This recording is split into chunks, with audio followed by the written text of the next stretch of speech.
Hello, আসসালামু আলাইকুম। কি অবস্থা সবার? আশা করি তোমরা সবাই ভালো আছো। আজকে আমরা কিছু প্রশ্ন সলভ করব। আজকে টপিকটা হচ্ছে কি জানো? আজকে টপিকটা হচ্ছে বাংলাদেশের জাতীয় নেতৃবৃন্দ সংক্রান্ত বিগত বছরের প্রশ্ন। তবে দুঃখজনক ব্যাপার হচ্ছে আসলে জাতীয় নেতৃবৃন্দের যেই প্রশ্নগুলো, সেখানে আসলে আমরা গত কয়েক বছরে দেখতে পাইছি যে বেসিক্যালি এখানে শেখ মুজিবুর রহমানকে কেন্দ্র করেই সকল প্রশ্ন আসছে। সো এটা নিয়েই বেশি প্রশ্ন ছিল।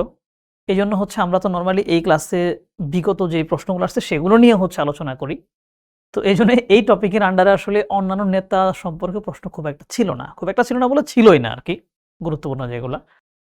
বাট সত্যি কথা বলতে এখন যেহেতু রাজনৈতিক একটা পট পরিবর্তন হইছে, সেখানে বিভিন্ন নেতা নিয়েও প্রশ্ন আসতে পারে। তো এজন্য তোমাদের কাছে সাজেশন থাকবে যে আমাদের জাতীয় ইতিহাসে যে গুরুত্বপূর্ণ নেতারা আছেন, সব নেতা সম্পর্কে বেসিক কিছু তথ্য তোমাদের জেনে রাখতে হবে। আমি নেতাদের নামগুলো একটু বলে দেই। আমাদের জাতীয় ৪ নেতা আছে না? জাতীয় ৪ নেতা সম্পর্কে হচ্ছে তথ্য তোমরা একটু জেনে রাখবা। পাশাপাশি হচ্ছে জিয়াউর রহমান নিয়ে হচ্ছে তোমাদের জানা থাকতে হবে। ভাসানীকে নিয়ে হচ্ছে জানতে হবে। এ কে ফজলুল হক, আমি শুধু ফজলুল পর্যন্ত লিখলাম। তারপরে হচ্ছে হুসেন শহীদ সোহরাওয়ার্দী। এই নেতাগুলো সম্পর্কে তোমাদের মোটামুটি একটা বেসিক আইডিয়া থাকতে হবে, যে কোনো জায়গা থেকে প্রশ্ন আসতে পারে। তারপরে হচ্ছে আমরা কিছু প্রশ্ন এখানে অ্যাড করছি জিয়াউর রহমান সম্পর্কে, ভাসানী সম্পর্কে, এ কে ফজলুল হক সম্পর্কে, সেগুলো দিয়ে আর শেখ মুজিব সম্পর্কে যে প্রশ্নগুলো আছে আমরা একটু সলভ করি। হ্যাঁ, যেহেতু আগে আসছিল তো আমাদের সলভ তো করতেই হবে। আমরা একটু দেখি কি কি প্রশ্ন ছিল। আচ্ছা, প্রথম প্রশ্নটা, বঙ্গবন্ধু শেখ মুজিবুর রহমানের লিখিত গ্রন্থ কোনটা? তার বেশ কিছু বই হচ্ছে গত ১৫-১৬ বছরের এই আমলে প্রকাশিত হয়েছে। তো সেখান থেকে দেখা হচ্ছে এই জায়গায় যে বইয়ের নামগুলো আছে, এখানে কোনটা বঙ্গবন্ধু শেখ মুজিবুর রহমান লিখছেন? আমরা জানি কারাগারের রোজনামচা। তিনি জেলে কাটিয়েছিলেন একটা লম্বা সময়। সেই সময়টাতে তিনি আসলে কি করেছেন না করেছেন সেই ব্যাপারে একটা বই, কারাগারের রোজনামচা, এটা হচ্ছে প্রকাশিত হয়। মানে তার মূলত লেখা থেকেই সংকলন করা হয়েছে। কারাগারের রোজনামচা বঙ্গবন্ধু শেখ মুজিবুর রহমান রচিত গ্রন্থ সংকলন। ২০১৭ সালে শেখ মুজিবুর রহমানের ৯৭তম জন্মবার্ষিকীতে গ্রন্থটি বাংলা একাডেমি থেকে প্রকাশিত হয়। ওকে। শেখ মুজিবুর রহমানের অসমাপ্ত আত্মজীবনীকে ইংরেজি অনুবাদ করেছেন কে? অসমাপ্ত আত্মজীবনী খুবই ভাইরাল একটা বই ছিল, মানে একেবারে বাধ্যতামূলক পড়ানো হচ্ছিল চারদিকে। যাই হোক, এটা ইংরেজিতে অনুবাদ করছিল কে? ফখরুল আলম অনুবাদ করেছিলেন ইংরেজিতে। ওকে। জিয়াউর রহমান, এটা হচ্ছে আমরা অ্যাড করেছি। জিয়াউর রহমান মুক্তিযুদ্ধের সময় কোন সেক্টরে যুদ্ধ করেছেন? এটা আমরা অনেকেই জানি যখন সেক্টরগুলো পড়তে যাই। তিনি হচ্ছে মূলত ১ নম্বর সেক্টরে ছিলেন, যে সেক্টরটা ছিল হচ্ছে চট্টগ্রাম অঞ্চলে, রাইট? ২ নম্বর সেক্টরে ছিলেন হচ্ছে খালিদ মোশাররফ। আমাদের একটু মনে রাখতে হবে। ওকে, ১ নম্বর সেক্টর। মুক্তিযুদ্ধের সময় জিয়াউর রহমানের ঘোষণাটি কোথা থেকে প্রচারিত হয়? মুক্তিযুদ্ধের সময় জিয়াউর রহমান স্বাধীনতার ঘোষণা পাঠ করেছিলেন। তিনি মূলত ২ বার পাঠ করেন। তিনি প্রথমে নিজের নামে ঘোষণা দেন যে I major Zia declare the independence of Bangladesh, এরকম। আবার তিনি শেখ মুজিবের পক্ষেও একটা ঘোষণা দেন। মানে তিনি স্বাধীনতার ঘোষণা দিয়েছিলেন এবং জিয়াউর রহমানের স্বাধীনতার ঘোষণাটাই অনেক বেশি প্রচারিত হয়, মানুষের মধ্যে অনেক বেশি পরিমাণে একটা জাগরণ তৈরি করে। তো তার এই ঘোষণাটা আসলে কোথা থেকে প্রচারিত হয়? এটা আমরা মোটামুটি অনেকেই জানি। চট্টগ্রাম কালুরঘাট বেতার কেন্দ্র থেকে। ঠিক আছে? তার মানে তিনি ২ বার ঘোষণা দেন। ২৬ তারিখ একবার, ২৭ তারিখ একবার। সার্ক প্রতিষ্ঠায় উদ্যোগ নিয়েছিলেন কে? এটা মোটামুটি গুরুত্বপূর্ণ একটা প্রশ্ন আমার কাছে মনে হচ্ছে। সার্ক হচ্ছে দক্ষিণ এশিয়ার ৮টা দেশকে নিয়ে একটা আঞ্চলিক সংস্থা। ৮টা দেশ কোথায় কোথায় আমরা জানি। ওই কোণা থেকে শুরু করো। আফগানিস্তান, পাকিস্তান, ভারত, নেপাল, ভুটান, বাংলাদেশ, শ্রীলঙ্কা, মালদ্বীপ। এই ৮টা দেশ নিয়ে সার্ক গঠিত হয়েছে। এই সার্ক গঠনের স্বপ্ন দেখেছিলেন বা উদ্যোগ নিয়েছিলেন হচ্ছে জিয়াউর রহমান। যদিও এটা কত সালে হয় পরবর্তীতে? ১৯৮৫ সালে সার্ক তার যাত্রা শুরু করে, তখন জিয়াউর রহমান বেঁচে নেই, তখন হুসেন মোহাম্মদ এরশাদের সময়। বাট এটার উদ্যোগ গ্রহণ করেছিলেন হচ্ছে জিয়াউর রহমান। তিনি আশপাশ অনেকগুলো দেশে ঘুরে তাদেরকে বোঝানোর চেষ্টা করেছিলেন যে ইউরোপীয় ইউনিয়ন, মানে ইউরোপের যেই সংস্থাটা আছে, মানে ওরকম একটা কল্পনা করেছিলেন তিনি, যে এখানে একটা এমন সংস্থা থাকবে যাদের ভিতরে অবাধে বাণিজ্য চলবে, একে অন্য দেশে আমরা ঢুকতে পারবো, ইত্যাদি ইত্যাদি। তো সেই সার্ক প্রতিষ্ঠা উদ্যোগ নিয়েছিলেন হচ্ছে জিয়াউর রহমান। ওকে। এরপর মৌলানা ভাসানী নিয়ে আমরা দুইটা প্রশ্ন একটু অ্যাড করেছি, তোমরা দেখো যে মৌলানা ভাসানী কত সালে মরণোত্তর 21 পদক পান। মৌলানা ভাসানী বাংলাদেশের ইতিহাসে একটা গুরুত্বপূর্ণ নাম।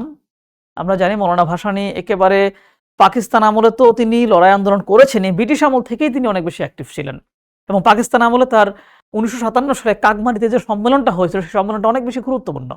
সেই সম্মেলনে তিনি প্রথম স্বাধীনতার ইঙ্গিত দিয়েছিলেন। তিনি বলেছিলেন যে আপনারা যদি এইভাবে চলতে থাকেন তাহলে আসসালামু আলাইকুম, মানে আপনাদের সাথে আমরা থাকবো না। তারপরে হচ্ছে কাকমারি কোথায়? কাকমারি হচ্ছে টাঙ্গাইলের সন্তোষে একটা মাঠ আর কি। হ্যাঁ, সেই কাকমারি কলেজের মাঠে ফুটবল খেলার অভিজ্ঞতা আমার আছে।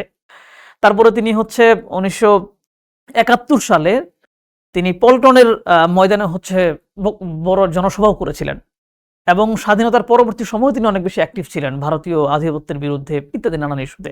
তো সেই মৌলানা আব্দুল হামিদ খান ভাসানী, তাকে মরণোত্তর 21 পদক প্রদান করা হয় হচ্ছে 2002 সালে, তখন বিএনপি সরকার ক্ষমতায়। দেশের সমস্যা এবং সমাধান, এটা একটা বইয়ের নাম, দেশের সমস্যা এবং সমাধান। এই বইটা কে লিখছে? এই বইটাও লিখছেন হচ্ছে মৌলানা আব্দুল হামিদ খান ভাসানী। তার এই বইটা আসলে প্রকাশিত হয়েছে কত সালে, এটা হচ্ছে প্রশ্ন। প্রকাশিত 1962 সালে। আব্দুল হামিদ খান ভাসানী 1962 সালে এই বইটা প্রকাশ করেন এবং তিনি যেই দলের নেতৃত্ব দিয়েছিলেন তিনি কিন্তু আওয়ামী মুসলিম লীগ, যেটা বর্তমানে আওয়ামী লীগ হয়ে গেছে, এই আওয়ামী মুসলিম লীগ যখন প্রতিষ্ঠিত হয় কত সালে? 1949 সালে। তখন সেটা প্রতিষ্ঠাকালীন সভাপতি ছিলেন মৌলানা আব্দুল হামিদ খান ভাসানী। এরপর 1955 সালের দিকে তিনি এই দল থেকে বেরিয়ে আসেন। তার এই দলের আদর্শ বা ইত্যাদিটা হয়তো ভালো লাগছিল না, তিনি একটু চীনপন্থী আদর্শের, একটু সমাজতান্ত্রিক ভাবধারার মধ্যে ছিলেন। তারপর তিনি নিজে একটা দল গঠন করেন যার নাম হচ্ছে ন্যাশনাল আওয়ামী পার্টি, মানে ন্যাপ। এই দলের নেতৃত্ব হচ্ছে তিনি দিয়েছিলেন। বেশ কিছু তথ্য আমরা এখান থেকে জানলাম। ওকে, কাকমানি সম্মেলন কবে অনুষ্ঠিত হয়? একটু আগে আমি বলে ফেলছি, কাকমানি সম্মেলন হয় হচ্ছে 1957 সালে এবং এই কাকমারি সম্মেলন, কাকমারি কোথায়? টাঙ্গাইলের সন্তোষে, টাঙ্গাইল শহরের ঠিক পাশেই মৌলানা ভাসানী বিশ্ববিদ্যালয় যেখানে আছে বিজ্ঞান প্রযুক্তি, তার পাশেই আর কি। ওই কাকমারিতে তিনি সম্মেলন করে পাকিস্তানের প্রতি বলেছিলেন যে এইভাবে চলতে থাকলে আসসালামু আলাইকুম, আমরা কিন্তু আপনার সাথে থাকবো না। ওকে, এরপর আরেকজন নেতা হচ্ছে আমাদের শেরে বাংলা একে ফজলুল হক। তো তার সম্পর্কে আমরা একটু তথ্য দেখি। একে ফজলুল হকের মূল যেই ভূমিকা, যে কারণে তিনি আমাদের কাছে অনেক বেশি পরিচিত, তিনি 1940 সালে, কত সালে? 1940 সালে তিনি লাহোর প্রস্তাব ঘোষণা করেছিলেন। মানে লাহোরে গিয়ে তিনি উর্দুতে একটা চমৎকার ভাষণ দিয়ে একটা প্রস্তাব উত্থাপন করেন যে যেহেতু সামনে দেশ ভাগের একটা সম্ভাবনা তৈরি হচ্ছে, সো মুসলিম অধ্যুষিত যে সমস্ত অঞ্চল আছে সেই অঞ্চলগুলো নিয়ে একাধিক মুসলিম রাষ্ট্র গঠন করা হোক। মানে তিনি বলেছিলেন যেহেতু বাংলাদেশ হচ্ছে মুসলিমরা থাকে, এইটা একটা রাষ্ট্র হবে, কাশ্মীরের দিকে মুসলিম থাকে ওখানে আরেকটা রাষ্ট্র হবে। এরকম ভাবে তিনি একাধিক জায়গায় ভাগ করার চেষ্টা করেছেন। এটা তার ঐতিহাসিক লাহোর প্রস্তাব। তো সেই লাহোরে তিনি চমৎকার বক্তব্য দেওয়ার ফলে ওইখানকার নেতারা তারা ভাবতেছিলেন যে একজন বাঙালি হয়েও এত চমৎকার উর্দুতে একদম বাঘের মতো একটা বক্তব্য দিয়ে গেলেন। তো তার একটা তখন উপাধি দেওয়া হয়, সেটা হচ্ছে শেরে বাংলা, মানে বাংলার বাঘ। দেওয়া হয়েছে কোথায়? লাহোরে। বুঝতে পারছো? ওই সময় উর্দু ভাষাটা ছিল একটু এলিটদের ভাষা, একটু উঁচু স্তরের ভাষা, আমজনতা সবাই পারতো না। এখন যেমন ধরো ইংরেজিটা আসলে ওইভাবে বলা যায় না, বাট তারপরও সেই উর্দুতে চমৎকার বক্তব্য দেওয়ার ফলে তাকে শেরে বাংলা উপাধি দেওয়া হয়েছিল 1940 সালের। কোথায়? লাহোরে। একে ফজলুল হক কোন দলের নেতা ছিলেন?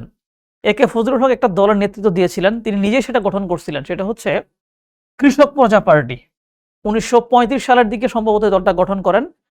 37 সালে নির্বাচনে এই দলটার নেতা হয়ে তিনি নির্বাচিত হন এবং অবিভক্ত বাংলার প্রথম মুখ্যমন্ত্রী নির্বাচিত হন তিনি। ঠিক আছে, সো কৃষক প্রজা পার্টি তিনি হচ্ছে নেতৃত্ব দিয়েছিলেন। এই যে সেই প্রশ্নটা চলে আসছে যে অবিভক্ত বাংলার প্রথম মুখ্যমন্ত্রী কে ছিলেন? শেরে বাংলা একে ফজলুল হক। 1937 সালে, 1937 থেকে সম্ভবত 42 বা এরকম কিছু একটা, আমার 100% খেয়াল নেই। এবং অবিভক্ত বাংলার শেষ মুখ্যমন্ত্রী ছিলেন কে?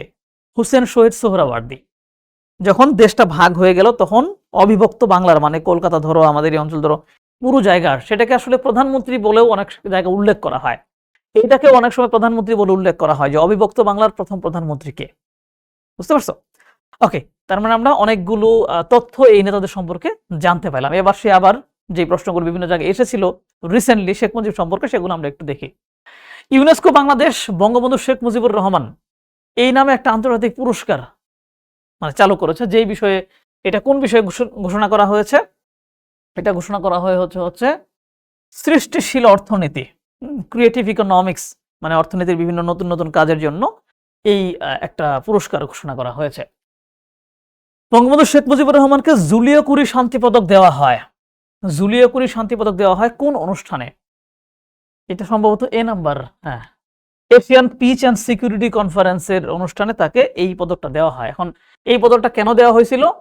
কারণ শান্তিতে অবদানের জন্য শেখ মুজিবকে জুলিও কুরি পদক দেওয়া হয়েছিল। শেখ মুজিব তো আসলে নেতা হিসেবে চমৎকার নেতা ছিলেন, তাই না? এবং তিনি তার কথায় অনেক বেশি মানুষ আন্দোলিত হয়েছিল, উদ্বেলিত হয়েছিল, এবং তার নেতৃত্বে আওয়ামী লীগ অংশগ্রহণ করে নির্বাচিত হয়েছিল।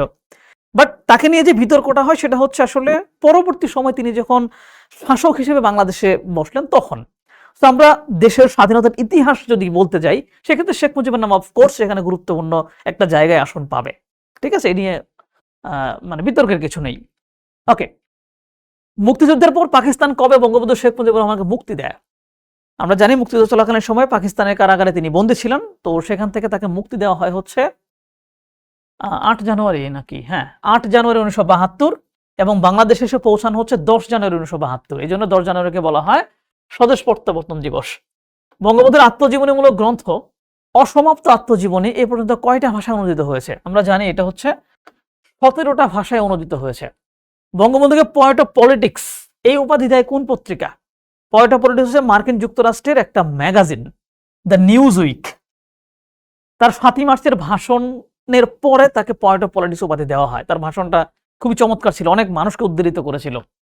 কোন প্রতিষ্ঠানের জরিপে বঙ্গবন্ধু শেখ মুজিবুর রহমানকে 1000 বছরের শ্রেষ্ঠ বাঙালি নির্বাচন করা হয়? বিবিসি একটা প্রতিবেদন, মানে একটা জরিপ চালাইছিল যে 1000 বছর শ্রেষ্ঠ বাঙালি কে। সেখানে বিভিন্ন আওতায় তার বঙ্গবন্ধু শেখ মুজিবুর নামটা উঠে আসে। 2020 সালে গান্ধী পিস প্রাইজ লাভ করেন কে? স্বাভাবিকভাবে শেখ মুজিবুর রহমানই হবে, এই জন্য প্রশ্নটা এখানে দেওয়া হয়েছে। শেখ মুজিবুর রহমান গান্ধী পিস প্রাইজ লাভ করেন 2020 সালে মরণোত্তর। শেখ মুজিবুর রহমানের জীবনী কত সাল পর্যন্ত অসমাপ্ত আত্মজীবনী গ্রন্থে লিপিবদ্ধ করা হয়? মানে এই বইটাতে শেখ মুজিবের জীবনী কত সাল পর্যন্ত নেওয়া হয়েছে? 1955 সাল পর্যন্ত নেওয়া হয়েছে, মানে তার ছোট থেকে একদম বেড়ে ওঠা পর্যন্ত এবং রাজনীতিতে প্রবেশ পর্যন্ত, এবং কিছুদিন রাজনীতি করা 55 সাল পর্যন্ত। রাশিয়া ভ্রমণকালে বঙ্গবন্ধু শেখ মুজিবুর রহমানের সঙ্গে কোন কবির দেখা হয়েছিল? ফারুক নাজিম হিকমত, হ্যাঁ নাজিম হিকমত নামে একজন কবির সাথে শেখ মুজিবের দেখা হয়েছিল তিনি যখন রাশিয়া ভ্রমণ করতে গিয়েছিলেন তখন। তিনি একজন তুরস্কের কবি, বুঝতে পারছো, এবং নাট্যকার ছিলেন তিনি, যিনি তার কাব্যিক প্রতিভা এবং সামাজিক রাজনৈতিক মতামতের জন্য অনেক বেশি পরিচিত। বঙ্গবন্ধু স্বদেশ প্রত্যাবর্তনের তারিখ কত? একটু আগে বলে ফেলছি, 10 জানুয়ারি 1972 সাল। ঢাকা বিশ্ববিদ্যালয় কর্তৃপক্ষ কত সালে? আমরা জানি 1948 সালে ঢাকা বিশ্ববিদ্যালয় কর্তৃপক্ষ 4র্থ শ্রেণীর কর্মচারীদের সাথে বঙ্গবন্ধু শেখ মুজিবুর রহমান আন্দোলন করেছিলেন তাদের অধিকার জন্য। এইটাকে ইস্যু করে তাকে বহিষ্কার করেছিল। সেই বহিষ্কারাদেশ মানে প্রত্যাহার করে নেয় কত সালে? 2020 সালের কত তারিখ? 7 মার্চ নাকি 14 আগস্ট 2010 সাল। 20 বললাম কেন? 2010 সালের 14 আগস্ট হচ্ছে সেই বহিষ্কারাদেশ উঠে নেওয়া হয়। ওকে, থ্যাংক ইউ সো মাচ। পরবর্তী ক্লাসে নিশ্চয়ই দেখা হবে। বাই।